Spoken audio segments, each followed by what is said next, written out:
یک روز چنان ولوله برپا کرده بودی، از دور رخ ما را تماشا کرده بودی.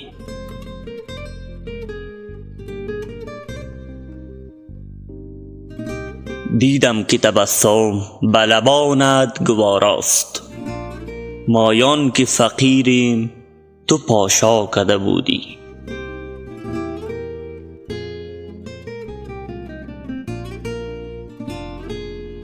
هر دم که سرودم برایت غزلی را، یک نیم نگاهی به تخارا کرده بودی.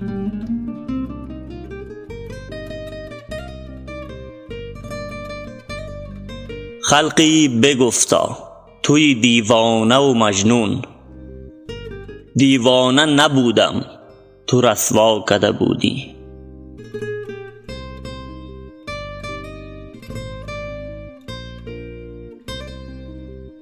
با دیدن رخساره تو مبهوت شدم من بد شده بودم تو پارسا کرده بودی.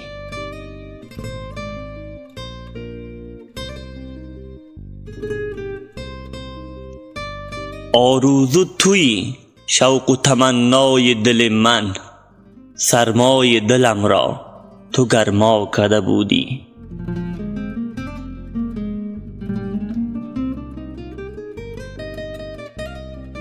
در ظلمت قلبم توی نور خدایی، من را تو جوانی توانا کرده بودی.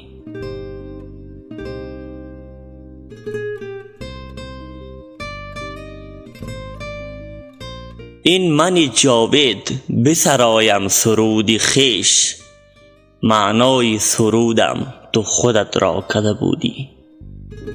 معنای سرودم تو خودت را کرده بودی.